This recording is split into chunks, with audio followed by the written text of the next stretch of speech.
शांति।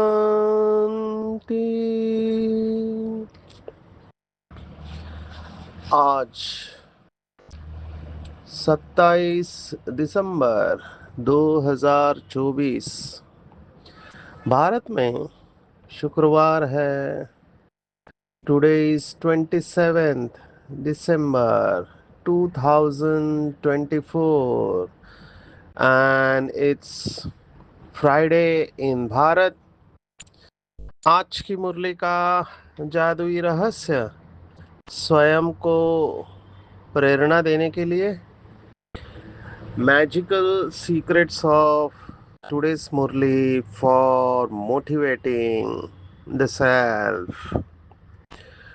आज की साकार मुरली बहुत सेंसिटिव सब्जेक्ट को बाबा ने टच किया है, जिसका जवाब आज तक कई सारे देश इसके ऊपर निर्णय नहीं ले पा रहे हैं। हालांकि कुछ देशों में इसकी परमिशन है।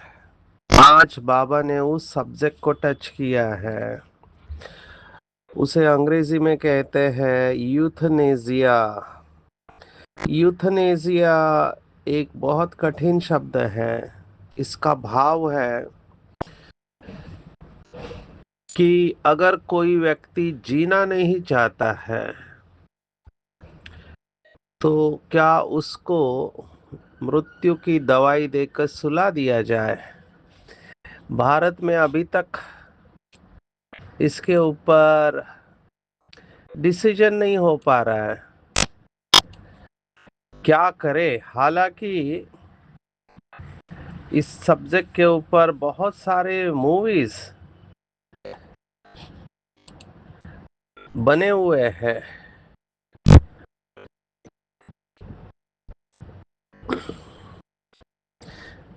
कुछ एक्सेप्शनल सरकमस्टेंसेस में सुप्रीम कोर्ट ने इसका परमिशन दिया हुआ है और दो अलग शब्द इस्तेमाल किए, एक्टिव और पैसिव यूथनेजिया। माना एक्टिव माना ऐसे पदार्थ देके व्यक्ति को खत्म कर देना जो इलीगल है,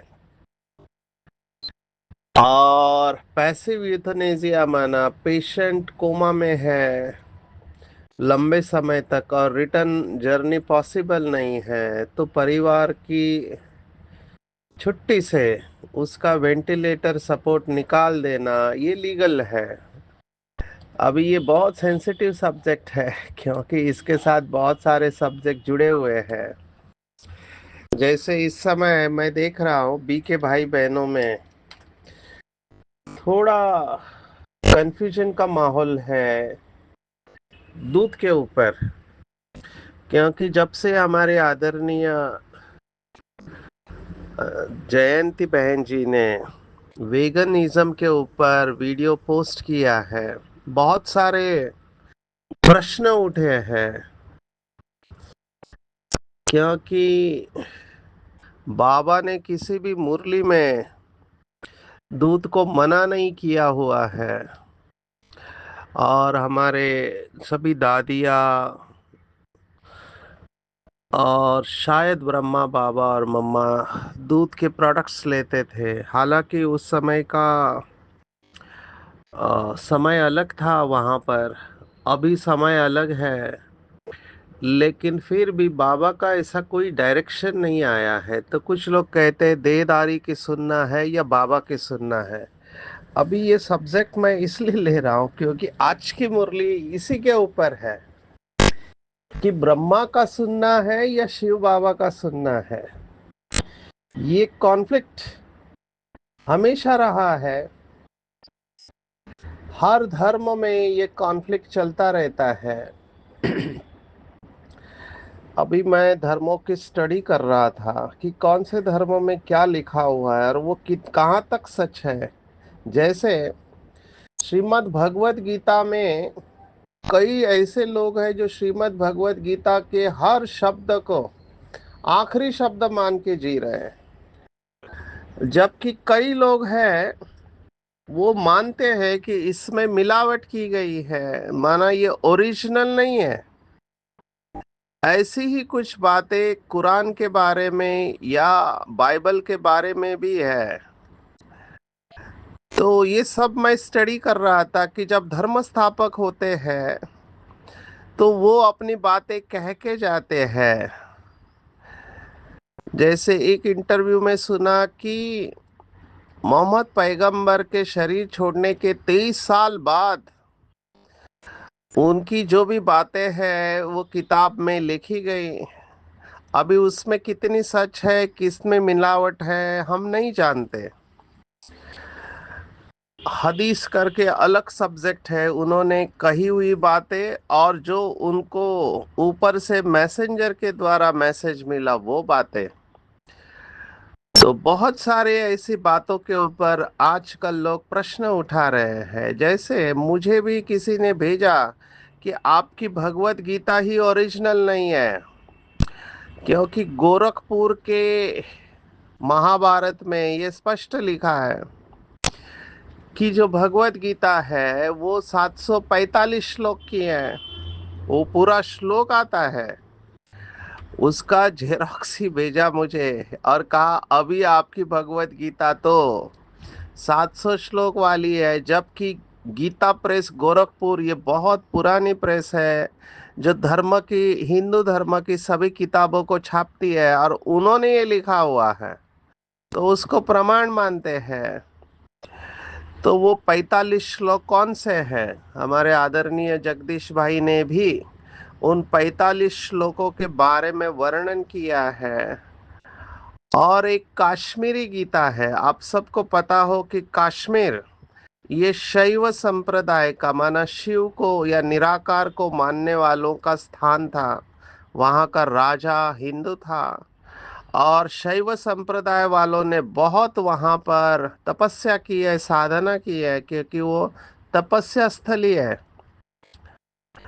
तो अभिनव गुप्ता इन्होंने इसके ऊपर भी रिसर्च करके वो 45 श्लोकों के बारे में वर्णन किया हुआ है। तो भगवत गीता में ये जो श्लोक बाद में ऐड कर दिए गए हैं, तो ये ऐड किए श्लोकों के ऊपर भी कई लोगों ने चिंतन किया है कि ओरिजिनल क्या है और एडिशन क्या है। अभी बाइबल भी ओरिजिनल जो भाषा थी अरमिक, उसको बाद में आपने अगर ये दो शब्द सुने ओल्ड टेस्टामेंट और न्यू टेस्टामेंट, तो उसमें बहुत सारी ऐसी बातें हैं। तो ये पूरा मामला जो है आज के मुरली के साथ जुड़ा हुआ है कि ब्रह्मा बाबा का सुनने का या शिव बाबा का सुनने का। तो जैसे धर्म स्थापक में भी जीसस का सुनने का या क्राइस्ट का, क्योंकि जीसस अलग आत्मा है, क्राइस्ट की अलग आत्मा है। तो किसको माने? तो जो कट्टर होते हैं, जैसे क्रिश्चियनिटी में कैथोलिक और प्रोटेस्टेंट है, तो कैथोलिक है वो मानते हैं कि मेरी होकर गई और जिसने पवित्र होते हुए जन्म दिया। लेकिन प्रोटेस्टेंट कहते हैं बिना पुरुष के बच्चा पैदा नहीं हो सकता। तो उन्होंने प्रोटेस्ट किया, तो ये दो हो गए अलग अलग मार्ग। कैथोलिक माना कट्टर होते हैं। अभी मुझे किसी ने 25 दिसंबर का एक फोटो भेजा कि गोवा में, ओल्ड गोवा में एक हाथ कातरो खाम करके है। हाथ कातरो माना वहां पर लोगों को सजा दी जाती थी। जब पोर्चुगीज आए उन्होंने बहुत अत्याचार किया यहाँ के हिंदुओं के ऊपर और उनके हाथ काट दिए जाते थे। तो वो खाम आज भी है, उसको हाथ कातरो काम, वहां पर खड़े रहकर हाथ को काटा जाता। तो मैंने इसके ऊपर रिसर्च करके देखा, वहां के लोगों को पूछा, तो ये बात सच है। तो अभी उसके तरफ ध्यान नहीं है। जर्मनी में आप सबने सुना होगा कि हिटलर ने जूइश लोगों को बहुत टॉर्चर किया था। आज भी वो स्थान प्रिजर्व करके रखे हुए हैं ताकि लोगों को पता चले कि क्या हुआ था हिस्ट्री में।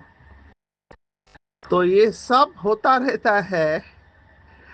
आज की मुरली के ऊपर विशेष आना चाहूंगा कि ब्रह्मा है और शिव बाबा है। धर्म स्थापक शिव बाबा है, ब्रह्मा नहीं है। परमात्मा निराकार शिव बाबा है। अब ये निराकार और साकार का कॉन्फ्लिक्ट कल भी मैंने टच किया था। समय कम पड़ा था मुझे। मैं तीन शब्दों को आधे रास्ते पे छोड़ दिया था, लर्निंग, अनलर्निंग एंड रीलर्निंग। तो लर्निंग के पहले अनलर्निंग बहुत जरूरी है, फिर लर्निंग या फिर रीलर्निंग। माना जो पढ़ा है उसे भूल जाना। बाबा ने कल ये बहुत पावरफुल शब्द इस्तेमाल किया था। बहुत पावरफुल। कौन सा शब्द है? बाबा ने कहा था भूल जाना है। क्या भूल जाना है? जो कुछ भी पढ़ा है वो तुम भूल जाओ। पढ़कर अनपढ़ बनेंगे तब पूजा होगी। This is learning and unlearning. पढ़कर अनपढ़ हो जाओ तो कौन सी बातें भूलना है, कौन सी याद रखना है। अब ये जो इतिहास की बातें हैं, कई लोग उसको लेकर गुस्सा, जैसे अभी बांग्लादेश में चल रहा है।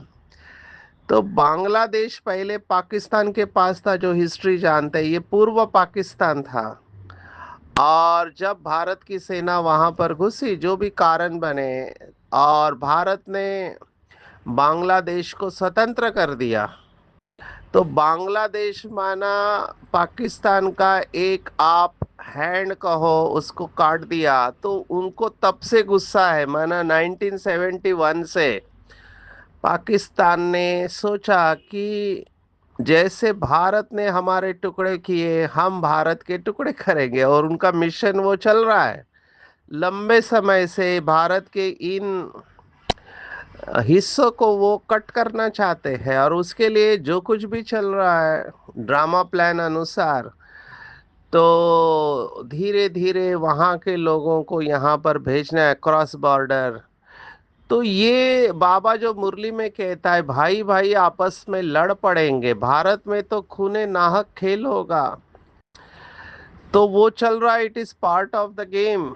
ड्रामा का ये सीन हमने कल्प कल्प देखा है। जैसे भारत पाकिस्तान हुआ था तब भी लोगों ने देखा, और अभी भी हम देख रहे हैं कि कैसे लोगों को जलाया जाता है, क्या क्या करते हैं ये। तो ये सब क्यों कर रहे हैं? क्योंकि कुछ बिलीफ्स को लेकर चल रहे हैं कि भगवान कौन है, तुम्हारा भगवान और हमारा भगवान। जो बहुत लोगों को पूछते हैं, पॉलीथिस्ट और मोनोथिस्ट, ये अंग्रेजी के शब्द है। एक को मानने वाले और अनेकों को मानने वाले। अभी अनेकों को मानने वाले कौन? तो जो मूर्ति पूजा करते हैं वो अनेकों को भगवान मानते हैं, और एक को भगवान मानने वाले दोनों को दुश्मन बताया है। अभी इसके अरबी शब्द अलग है, तो उनको खत्म कर देना चाहिए। ऐसे सीधा डायरेक्शन है। तो फिर वो उस बिलीफ को लेकर चलते हैं कि अगर हम ऐसा करेंगे तो हमको जन्नत में जन्नत नस्ल होगी। ऐसे यहाँ पर भी है, युद्ध में मरोगे तो आप स्वर्ग में जाओगे। बात वही है, लेकिन यथार्थ नहीं है। अभी ये कैसे पता चले भगवान क्या कह रहा है और देहदारी क्या कह रहा है? माना साकार क्या कह रहा है और निराकार क्या कह रहा है? ये इसी के ऊपर का युद्ध है, निराकार और साकार का। तो बाबा ने आज इस बात को यहाँ पे टच किया है। बाबा ने पत्ते खोले हैं, अपने दो जगह पे पत्ते खोले हैं। महापाप कौन सा है, और ब्रह्मा साकार है तो उसको मानना चाहिए कि नहीं मानना चाहिए। तो बाबा या भगवान गॉड अल्लाह ईश्वर क्या कहता है कि खबरदार रहना, कभी यह ख्याल ना आए कि हम ब्रह्मा को नहीं मानते। अभी इसका डिसएडवांटेज क्या है आप देखो, अगर आप भगवान को नहीं मानते तो आप क्या होगा कि आप ब्रह्मा को नहीं मानते, कहते ही आप ब्रह्मा का रेस्पेक्ट जो रखना चाहिए वो नहीं रखेंगे। और जब हम किसी का रेस्पेक्ट नहीं रखते हैं तो हम अपना ही रेस्पेक्ट गवा देते हैं। इसीलिए इसको माया कहा हुआ है। जितने भी धर्म स्थापक होके गए उन सबका रेस्पेक्ट है आज, रेस्पेक्ट से उन्हें बात करते हैं। तो जो भी है निमित्त, अभी ये तो केवल ब्रह्मा कुमारियों को ही पता है कि धर्म स्थापन करने वाली आत्मा सतो प्रधान होती है, और जिस शरीर में वो प्रवेश करती है वो सतो प्रधान नहीं है, वो रजो है या तमो है। लेकिन उनका भी महत्व है। जैसे ब्रह्मा के बगैर शिव बाबा कुछ नहीं कर सकता, तो हिंदू धर्म में भागीरथ का वर्णन है। आप उसे हुसैन का घोड़ा कहो या अभी सेंटा क्लॉज, जो भी आप कहो, अलग अलग शब्द है, तो उसका भी इम्पोर्टेंस है। ये जो श्री कृष्ण के तन में परमात्मा अगर प्रवेश करते ये बात भी कहो तो भी उसका इम्पोर्टेंस है। वो तन का इम्पोर्टेंस तो है ही है।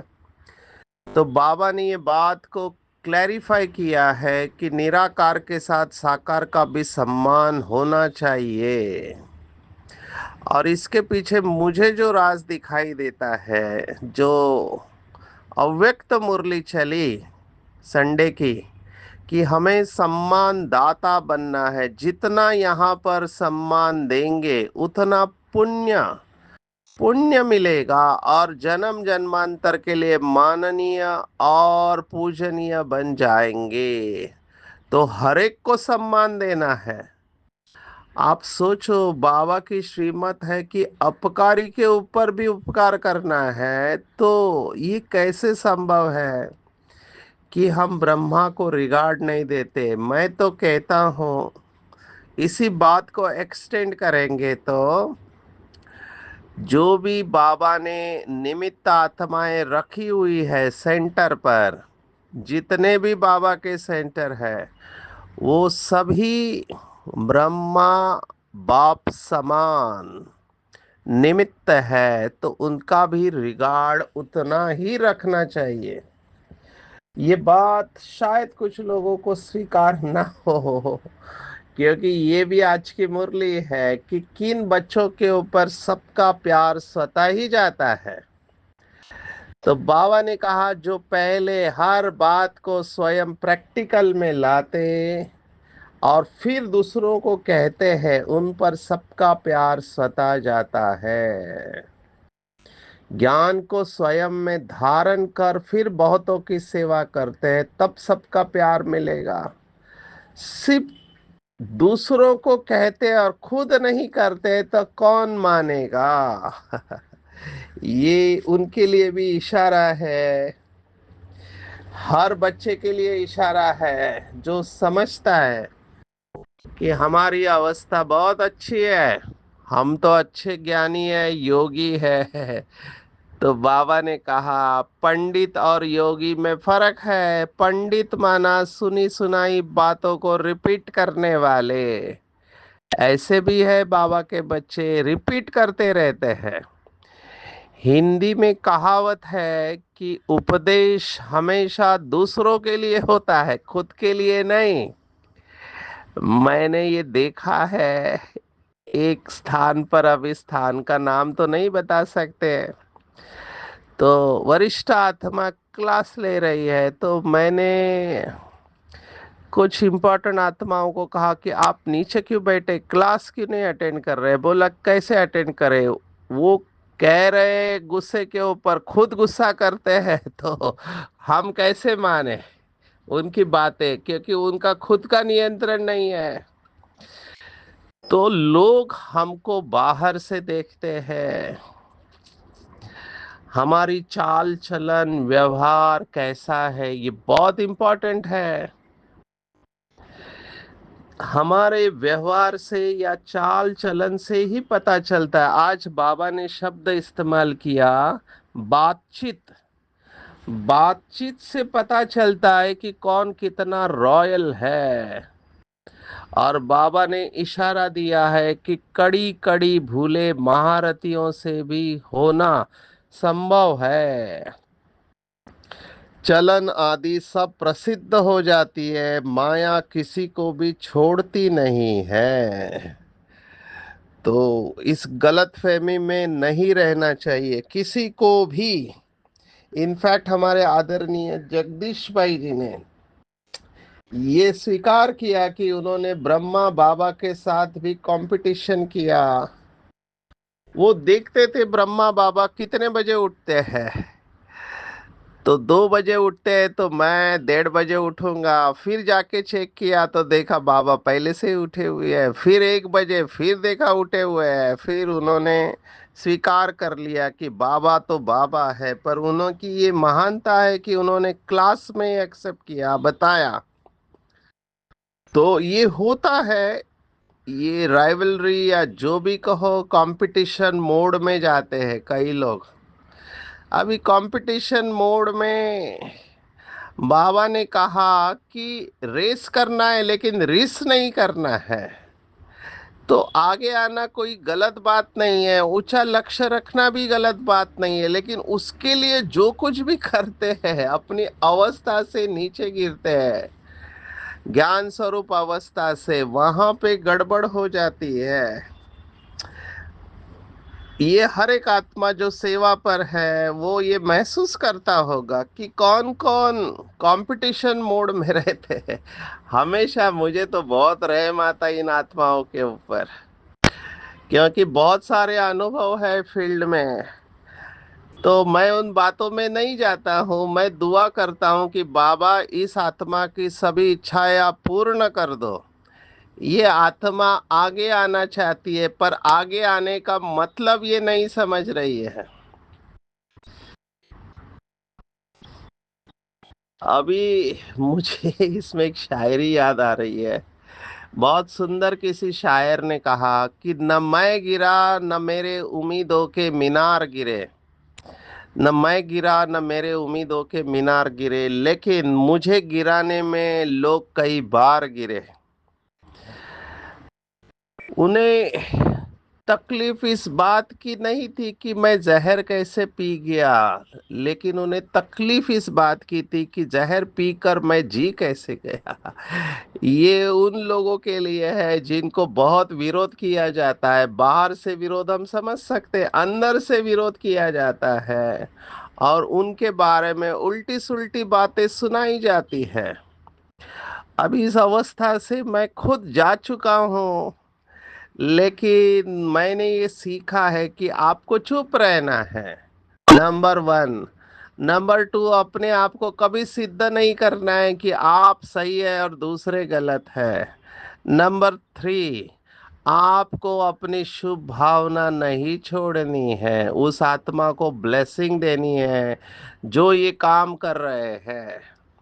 क्योंकि सत्य आज नहीं तो कल दुनिया के सामने आना ही है, तब तक पेशेंस रखना है। देखो यज्ञ में कितने विघ्न आए, ब्रह्मा बाबा के ऊपर कितने लांछन लगाए गए, कितनी बदनामी हुई।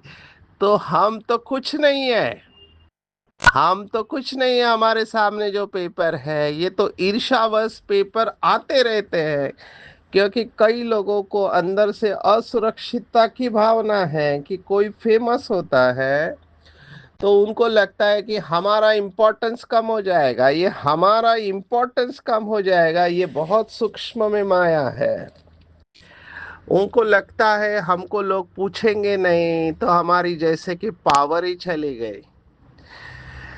तो ये बॉडी कॉन्शियसनेस है। आज बाबा ने कहा कि देह अभिमान में आने से ऊपर से गिरते हैं, और फिर उसी सब्जेक्ट को लेके बाबा ने जीव घात के बारे में बताया। 20 मंजिल से गिरकर खत्म होते हैं, आग लगा देते हैं अपने आप को। आप सोचो, जो खुद को जला देता है उसको कितना तकलीफ होती होगी।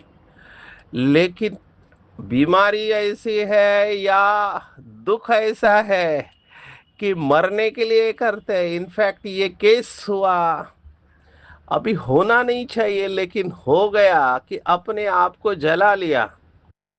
कितनी बड़ी बात है आप सोचो।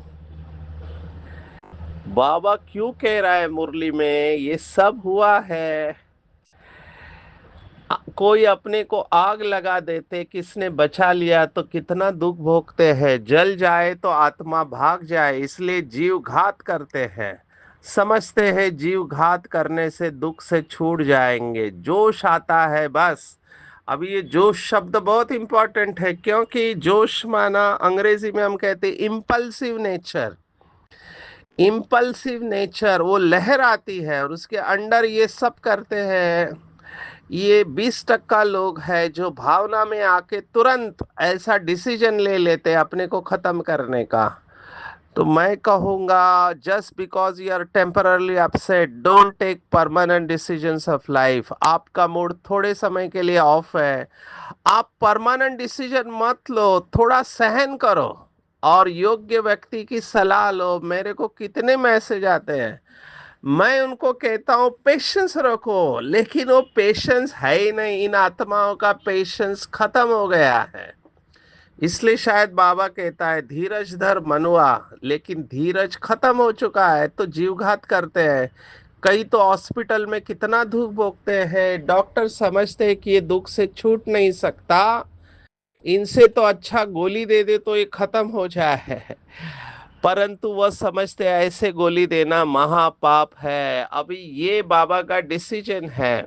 मुझे ऐसे लगता है भारत में क्यों नहीं है अलाउड है, हालांकि कुछ कंट्रीज में अलाउ किया है यूथनेसिया। अभी तो एक मशीन है, जिस मशीन में रखो, ऊपर से बंद करो, गैस छोड़ दो, वो व्यक्ति शांति से शरीर छोड़ देगा।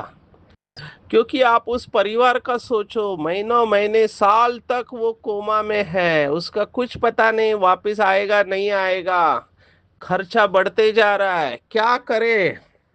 एक हॉस्पिटल में तो ऐसा था कि ऐसे पैलिएटिव केयर बोलते हैं, वो पेशेंट जब आते हैं, अभी नर्सेस को भी उनकी सेवा करनी पड़ती है, तो नर्सेस ने डिसाइड किया कि इनको धीरे धीरे खत्म कर देना है इंजेक्शन देके। बाद में ये बात बाहर आ गई कि ये नर्सेस ये सब करते थे।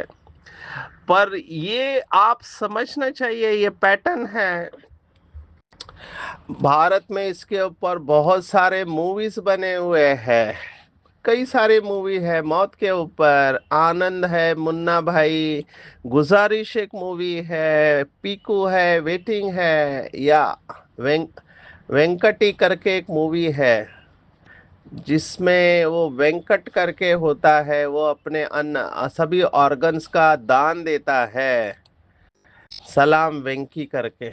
तो ये सब बातें हैं, इसके ऊपर चिंतन करना है। लेकिन मुझे ऐसे लगता है आत्मा को दुख भुगतना है, कर्मों की गति के अनुसार वो आगे भी गई तो दुख ही भोगेगी। तो शायद इसीलिए यूथनेसिया भारत में अलाउड नहीं है। इसके ऊपर चिंतन करेंगे, जितनी कट निकलेगी उतना बल भरते जाएगा। हम सुख शांति के टावर है तो बहुत रॉयल, बहुत कम बोलना है हमको। टॉकी से मूवी और मूवी से साइलेंस में जाना है। जो अपने चलन नहीं सुधारते वो बहुतों को दुख देने के निमित्त बनते हैं, और अंत समय जब आएगा तो सजाएं खानी पड़ती है। तो हमारे से ऐसा कोई कर्म नहीं हो। पवित्र प्यार की पालना द्वारा सर्व को स्नेह के सूत्र में बांधना है। पवित्र प्यार ईश्वरीय परिवार की पालना चुंबक का काम करती है, स्वतः ही हर एक को समीप ले आता है, और ये ईश्वरीय स्नेह सहयोगी बनाता है और आगे बढ़ाता है। तो बाबा के ये बच्चे जो सागर में समाते हैं, वो मास्टर स्नेह का सागर अपने ईश्वरीय स्नेह से सभी को खींचते हैं। ये बहुत बड़ा विजुअलाइजेशन है और परम धाम की स्टेज है। शिव बाबा ने अष्टरत्नों को खींचा है, अष्टरत्नों ने 108 को खींच के रखा है। ये पावर है, चुंबक की शक्ति है।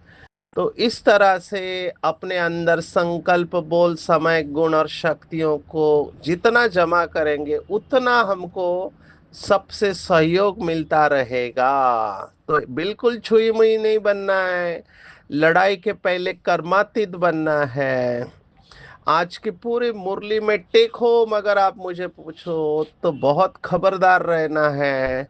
ब्रह्मा के बिगर शिव बाबा कुछ नहीं है, कर नहीं सकता, तो ब्रह्मा का भी उतना रिगार्ड है। और ब्रह्मा बाप समान जो भी निमित्त आत्मा है, गहराई में जाओ तो बाबा का हर बच्चा ब्रह्मा है अगर उसके अंदर धारणा है। जो खुद धारण करके औरों को सुनाते हैं उनको अपने आप सबका प्यार मिलता है, कुछ बोलने की जरूरत नहीं है। बहुत रॉयल्टी से मीठा होकर चलना है, बहुत कम बोलना है। सुख और शांति का टावर बनना है तो बहुत कम पल बोलना है। मूवी की प्रैक्टिस करनी है, टॉकी में नहीं आना है, चलन को श्रेष्ठ रखना है। और मास्टर स्नेह का सागर बन पवित्र प्यार में, ईश्वरीय प्यार में सबको बांधना है। और सभी ज्ञान गुण और शक्तियों को जमा करने से सबका सहयोग स्वतः ही मिलेगा। अच्छा, ओम शांति।